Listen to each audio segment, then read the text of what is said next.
think so. I mean, I think like it sounds cheesy, but I was always like writing a little poem or a little song for some little girlfriend from like elementary school to hell, still now, I guess. But like that's all it's always been about.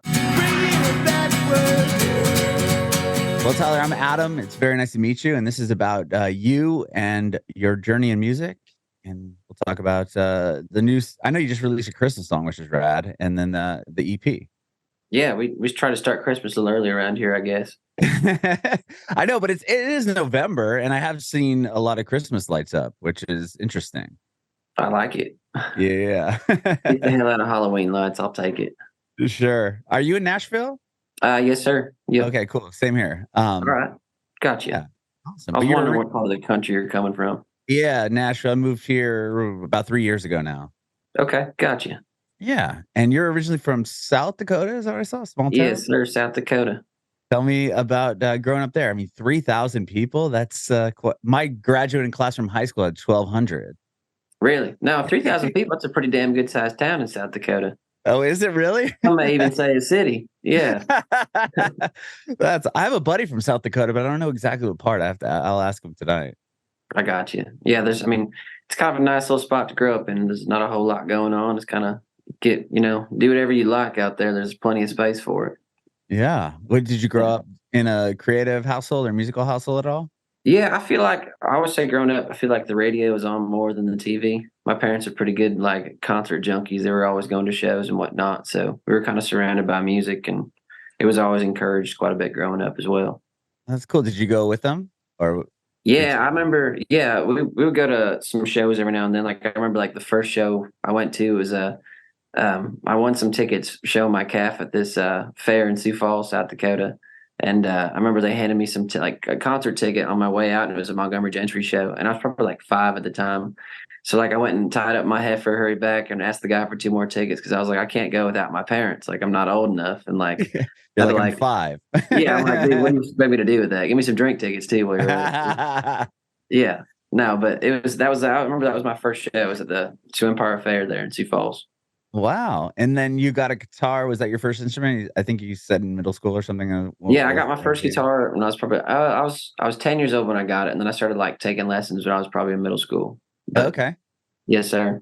I got it at 10. And was that the first instrument you had? Yeah, I mean, I grew up playing piano a little bit and stuff like that. Yeah, I had to play piano so I could play drums in the band in high school. Oh, wow. Okay. So you played drums. You started on piano, but you played drums, and then you also got guitar in between there. Yeah, I won't even really say I play any of them. I just kind of know what I'm doing a little bit. Okay. So how long did you do piano? I think I played piano when I was like 5 to like 10 is when I got my guitar. Is kind of when I put that down. Okay. And then you got the guitar. Yeah. What drew you to wanting to play guitar?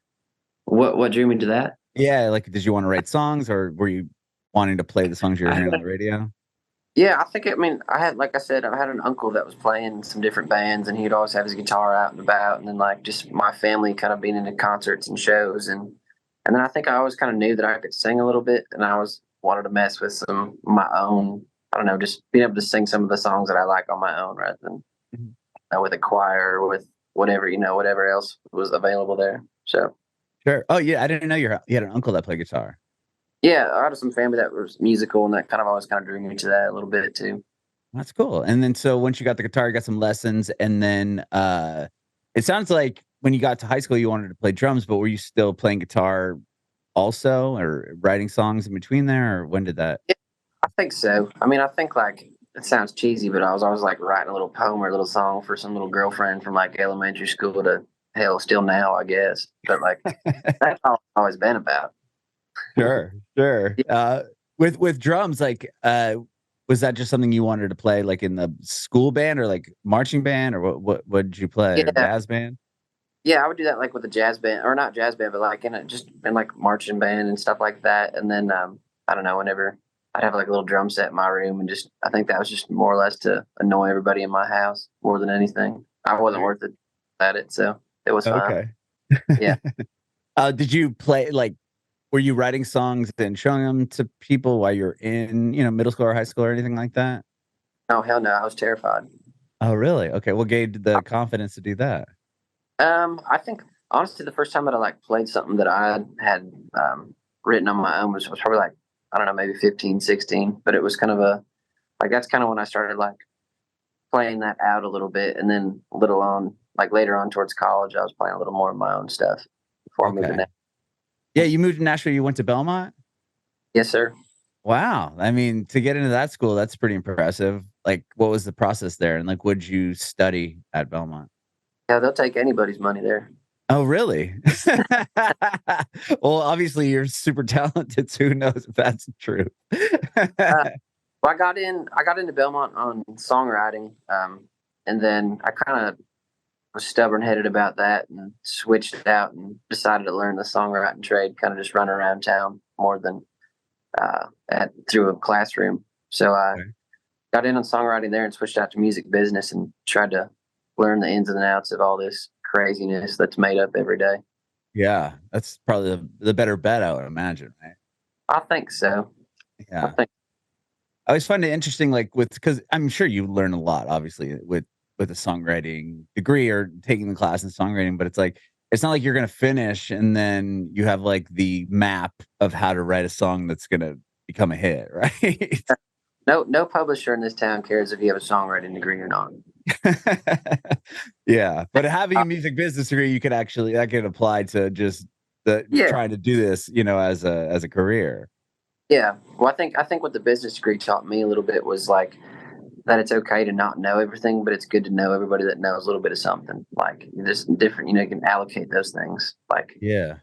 yeah, So things like once So when you got to Nashville and you're at Belmont, were you trying to play around town or like how were you trying to meet people? Like what was your moving yeah. to uh, We songwriter yeah city? we were playing a lot of rounds and things like that. But then we were also going to I credit the Tin Roof, the Writers Revival that was done Okay. that one.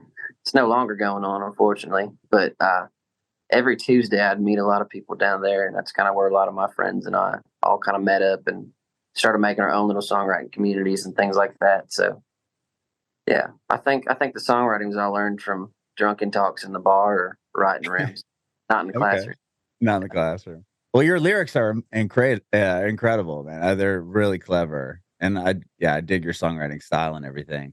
And with like what was the first song that kind of changed it for you? I mean, obviously now you're signed to Atlantic Records and you got a big tour you're doing or got coming up very soon. Like what was there a song or something you did or put out or somebody saw you that kind of changed everything for you? I think that when I played that song "Beer Garden Baby" really helped kind of catch some things. It got my buddy Gary Stanton and Ryan Humans. Gary saw it on Instagram and he hit me up and we went and recorded a record not long after that. And then so getting that was a big I don't know, just having something to tour on and to go around was a big move for me, I think. And then taking that to Texas and kind of creating a market down there. And it was kind of funny just playing songs in Texas that nobody really cared about in Tennessee for a couple years. And you go down to Texas and play it, make your market, and make enough noise, and Tennessee has to listen. Oh, interesting. So you really took the song and went to Texas. Like, did you live in Texas or was it just going down there? No, I was going down there quite a bit, and then I just decided to make the move and stay down there for a year. And it was like a year or two, kind of just mostly being down there. So Oh, interesting. I still found to write. What kind of found like your were you did you have the song in your what seeing people on the internet from Texas like digging it or like what made you or did you do little tours and found out like, oh wow, this pocket of the country really is taking to my song. I think it was a little bit of both. Like I could see kind of where it was spinning, but then also too, just kind of going down there and playing and keep playing down there. I think Texas is a very interesting place for live original music. I don't think there's Mhm. any. Um, I really think it's a good spot to just kind of grow a fan base and get your feet wet. Yeah, were you in Austin? Or what part of Texas? I Oh, was Turkey, Texas. It was up between Lubbock and Amarillo. It was a town of like 300 people in absolute nowhere. It's perfect. wow. Okay. And then that you just started growing a fan base there. And then what, going to different parts of Texas while living there? Well, I think I first started playing out in kind of like Fort Worth quite a bit. Played a lot of Fort Worth, and then we played Lubbock and Amarillo quite a bit, and then we kind of slowly started branching down. But Yeah, I would credit Lubbock with quite a bit too. Wow. And then eventually you make it back to Nashville. Like, what took you to move back to Tennessee? Was it now Tennessee's listening because it's becoming like the song's buzzing, or you're Yeah, getting a lot of, more fans and more people what brought kind me of. back to Tennessee was a publishing deal. Ah, okay. Um, So yeah, job. So how does the publisher find you, just based off of your songs that you're putting up online? yeah, it was a lot of that, and just kind of just a lot of connections through people I was already writing with, and people that they were already on their staff and whatnot. Okay. And then you get obviously a deal with Atlantic Records. That must have been a massive moment for you. Yeah, I think so. I think it was all a step in the right direction for sure. Yeah. So you start working on the EP was released with them, correct? Yeah, so I recorded everything with Ryan and Gary, and then I had 5 songs out by the time they came around, and then they helped me put out the last 5, and now we have a new record that we're getting ready to put out this Friday, or the start of it at least.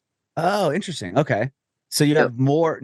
So the songs that you have out now are you've already done, and Yeah, now those you're were moving. Yeah, 3 years. those were.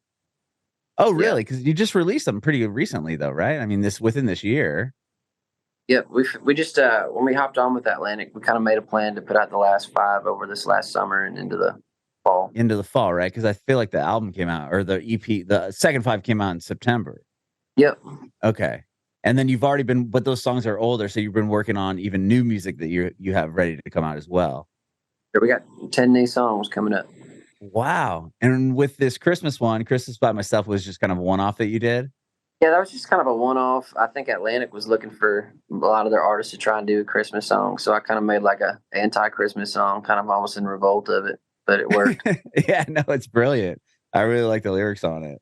Thank you. Uh-huh. And you consider I look at your influences, which is like all over the board, which is awesome. I mean, you got Boyz II Men in there and like Garth Brooks, but then like Taking Back Sunday and the Used, like, or like when it comes to that, or are you just taking in little elements, or they're just all groups and artists that you like listening to? I think that's just what I like listening to, and then I think by default you're taking bits and pieces of that, whether that's melodies or energy or whatever it is, lyrics, whatever. Like I think it all just kind of comes out somehow, some way. Mhm. Okay. Yeah.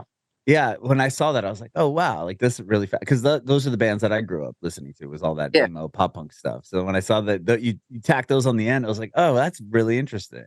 Yeah, I was that weird kid that brought a skateboard to the state fair, and I was riding my skateboard between show and my steer. It didn't make any sense. That's awesome. I grew up skateboarding as well, and that's actually really how I got into music. Were you finding bands through, like, old skate videos or anything like that? Did you, or was that just something totally different? Yeah, I think it was definitely skate videos and like Warp Tour, dude. That was my shit. Oh, yeah, hell yeah, exactly. Yeah, Okay. And then the genre you've claimed is marijuana, right? Western and marijuana. The Western of marijuana. I love that. That's super creative. I mean, tell me about just that name in general. I think it's just country music goes a little bit better with weed. I think is what it is. There you go. Yeah, it's for the hippies and the cowboys. I love it. So tell me about this new music you have coming out. So those other songs 3 years ago, and then you moved back to Nashville and start working on what's going to be this album that you have coming out. Yeah, we kind of took the whole last year. Just was writing really hard last year and a half, and stocked up a whole bunch of songs. And then I took just a big old Dropbox folder to my buddy Eddie Spear, and he's the one that ended up producing this record. And he picked his favorite 10, and we kind of went back and forth on a couple. And this is kind of what we're coming out with. Pretty Okay. excited to have the first batch of the first record wholly from Atlantic Records, and see what we can do with it. Yeah. And is it sonically any different than what you've been doing, or pretty Yeah, similar? yeah. I mean, it kind of is like that last record. There's really not a whole lot of electric guitar and stuff like that. It's pretty, acoustic, kind of folky, stripped down a little bit. And this kind of builds on top of that. There's still not a whole crazy lot of electric, but there's a little more production in it, I guess. But then there's also songs where it's just like, I mean, there's songs at the full band, and then there's songs where it's just me and then a bunch of gang vocals and a guitar. Like it's kind of all over the board. So I think it's a good like compliment to the last record, but still building. Okay.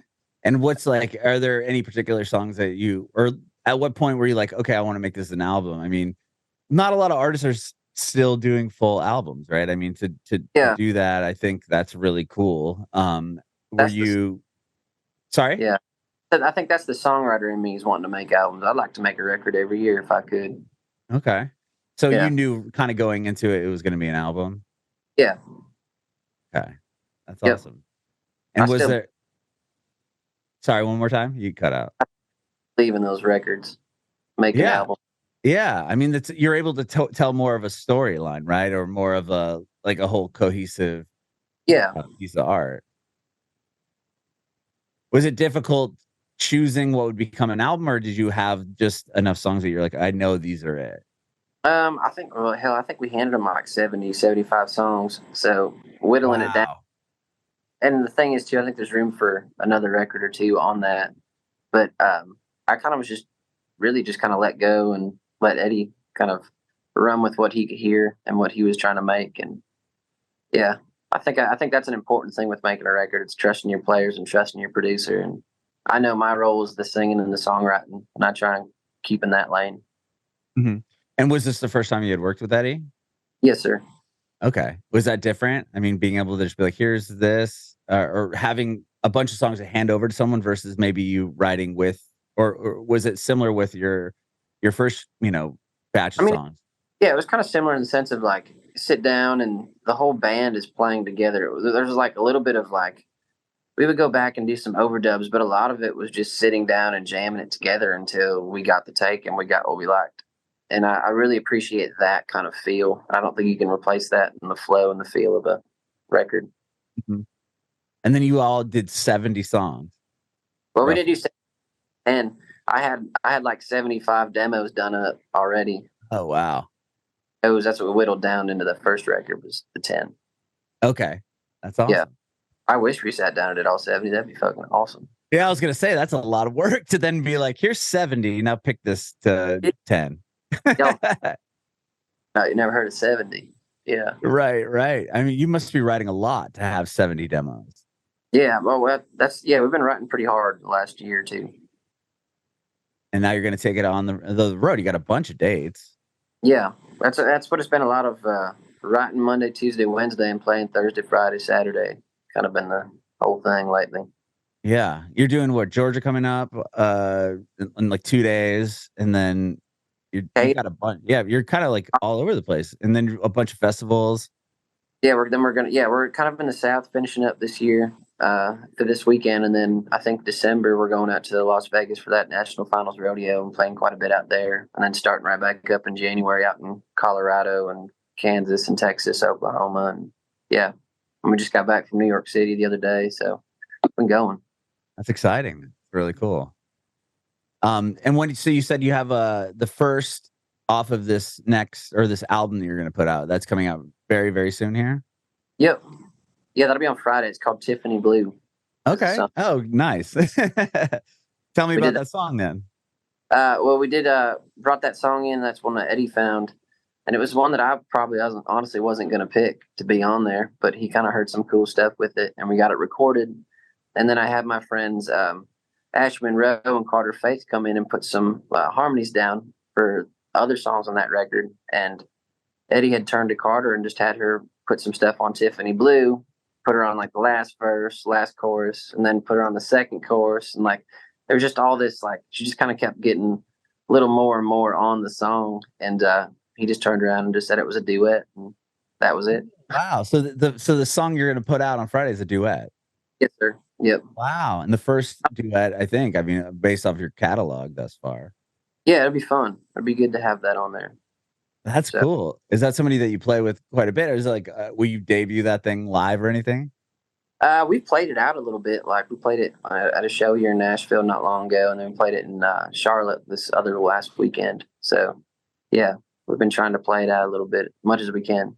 That's really cool, man. And then what's kind of the song about aside from Tiffany? Man, I don't know. It's kind of just a whole.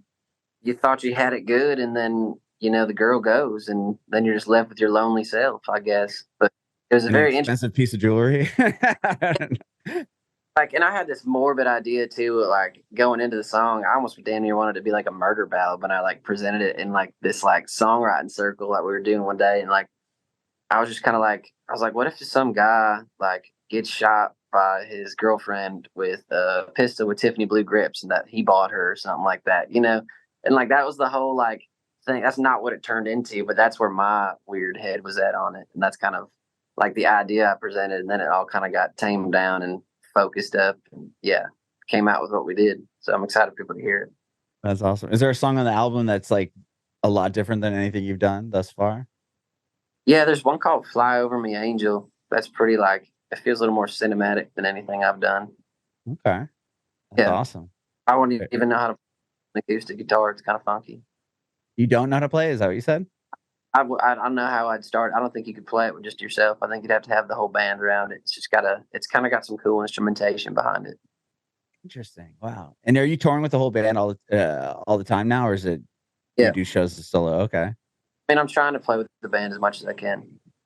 Love it, man. Well, thank you, Tyler, for doing this. I appreciate your time. Thank you. Appreciate it, dude.